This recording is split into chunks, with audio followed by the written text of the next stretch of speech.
श्री राम, मैं साधना। मैं उम्मीद करती हूँ आप सब बहुत स्वस्थ होंगे। पहले हमने सीखा था 12 राशियों के नाम। आज हम सीखेंगे 12 जो घर है, उन राशियों के स्वामी कौन कौन से हैं। कैसे डिसाइड हुआ कि इस घर के स्वामी यही हुए। मैं इजी वे में समझाने का कोशिश करूंगी ताकि आप सबको बहुत जल्दी आसानी से याद हो, कभी भी भूले ही नहीं। ठीक है, तो चलिए मैं सबसे पहले देखिए, हमारे सोलर सिस्टम में 7 मेन प्लैनेट है, 2 उप प्लैनेट है। जैसे राहु केतु को प्लैनेट में कंसीडर नहीं किया गया, छाया ग्रह बोलते हैं। ठीक है, तो हमारे जो 7 प्लैनेट है, जैसे सन, मून, बुध, शुक्र, मंगल, गुरु और शनिदेव, ये सारे जो ग्रह हैं हमारे, ये सारे राशियां जो हमारी फिक्स है। क्षितिज में जो हमारे जो राशियां के अंदर जो 27 नक्षत्र है ना, वो हमारे पूरे सोलर अथी आकाश में वो फिक्स है, वो मूव नहीं कर रहा, वो वैसे ही स्थिर है। हमारे प्लानेट मूव करते हैं, सबकी मूव करने का टाइमिंग है। जैसे सूर्यदेव 1 महीना में एक राशि को क्रॉस करते हैं, तो सब प्लानेट की अलग अलग है। इसमें बहुत लंबी वीडियो बन जाएगी। मैं आपको इजी वे में समझाना चाहती हूँ कि लॉर्डशिप, इस राशि के लॉर्डशिप इस प्लानेट को मिला तो वो कैसे मिला। ठीक है, चलिए अब शुरू करते हैं। सबसे पहले जो है, किसको मौका मिलेगा, घर, उस घर के स्वामी जो बनेंगे। सबसे पहले तो राजा को मौका मिला। तो राजा कौन है? सूर्यदेव है। सोलर सिस्टम के जो किंग है वो सूर्यदेव है। सूर्य की रोशनी से ही ग्रहों को लाइट मिलता है, सारे राशियों को लाइट मिलता है, सब कुछ सूर्यदेव से। तो वो जनक है। तो सबसे पहले उनको वो मौका मिला, तो उनको लगा कि मेरे जैसा जो नेचर है ना, वो सिंह राशि वाले का है। जैसे सिंह राशि के जो एनिमल्स हैं, वो सिंह है, लायन है।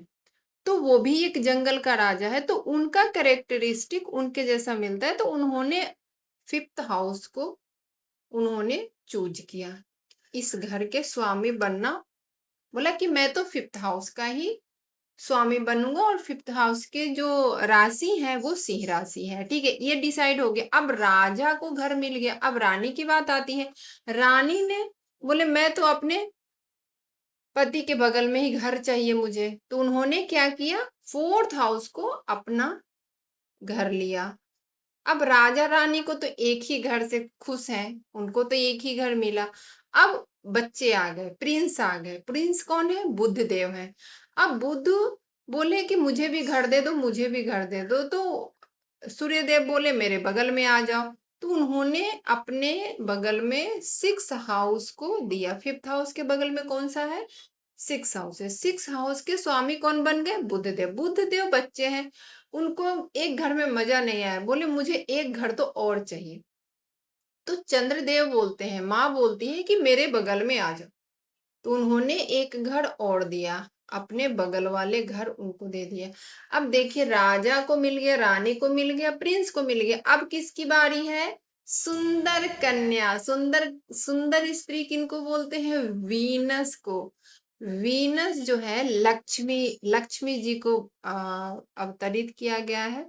और वीनस चंद्रमा वैसे सास है, और जो वीनस है वो बहू है ना। तो यहाँ पे सुंदर स्त्री तो प्रिंस को मिल गया। तो अब उनकी बारी आती है। तो जो शुक्रदेव हैं, शुक्रदेव बगल वाले लिए, बुध देव के बगल वाले घर उनको मिला। दोनों बुध देव के बगल वाले घर किनको मिल गए? शुक्रदेव को मिल गए, है ना। अब शुक्र को तो मिल गया, है ना, सुंदर प्रिंस को मिल गया, सुंदर स्त्री जो है लक्ष्मी, उनको मिल गया। अब किनकी बारी आ गई? उनके घर में एक सेनापति तो चाहिए। सेनापति कौन है? मंगल देव है। तो उनके बगल वाले दोनों घर, शुक्रदेव के बगल वाले दोनों घर कौन ले लिए? सेनापति ले लिए। तो ये मंगल देव को मिल गया 8वां हाउस मिला, और 1st हाउस मिला मंगल देव को। ठीक है, अब राजा रानी प्रिंस और कन्या और उसके बाद हो गए सेनापति। सेनापति के बाद तो गुरु का नंबर आएगा, है ना, ज्ञान तो चाहिए, तो ज्ञान के लिए गुरु आ गए। अब गुरु को कौन सा घर चाहिए, तो सेनापति जो दरबार है उनको सही सलाह देने के लिए उनके बगल वाले घर जो हैं वो मिल गए गुरुदेव को। मतलब 9th हाउस और 12th हाउस किनको मिल गए, गुरु बृहस्पति को मिल गए। किनको मिल गए, गुरु बृहस्पति को मिल गए ना। अब देखिए गुरु बृहस्पति को मिल गए। अब कौन बच गए, शनिदेव बच गए। शनिदेव क्या है, कर्म फल दाता है और वो पैसे भी देते हैं। तो हमारा 10वां घर कर्म का घर है और 11th घर से हमें लाभ मिलता है, प्रॉफिट मिलता है।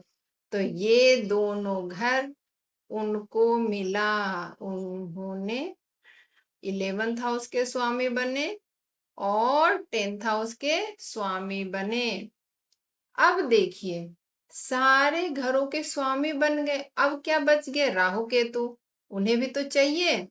तो राहु जो है वो 11th हाउस के जो शनि देव का ही घर है उस हाउस के को लॉर्ड बने। राहु क्या बने, को लॉर्ड बने।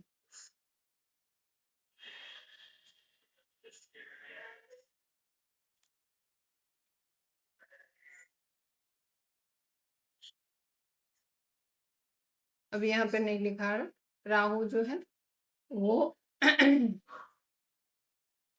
को लॉर्ड बने, ठीक है। अब बच गए केतु। अब केतु देव कहाँ जाएंगे, केतु देव मंगल के राशि में गए, क्योंकि वो रिसर्च करना है, वो अंधेरे की राशि है, ट्रांसफॉर्मेशन की राशि है।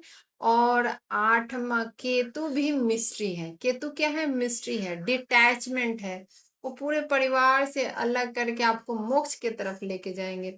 तो और 8वां घर क्या है, समाधि का है। 8वां घर क्या है, समाधि का है। तो 8th हाउस के को लॉर्ड कौन बने, केतु देव बने, ठीक है, केतु देव बने, है ना, केतु देव बने।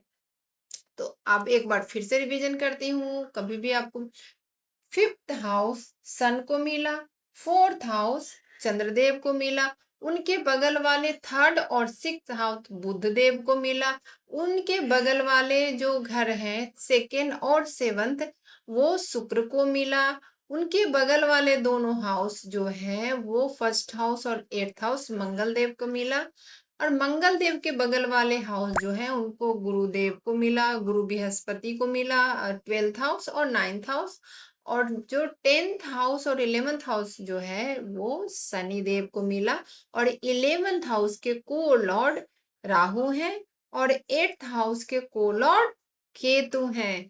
तो मैं उम्मीद करती हूँ आप सबको बहुत आसानी से याद रह जाएगा। अगर ऐसा है तो जरूर अपने फ्रेंड सर्कल में शेयर करें।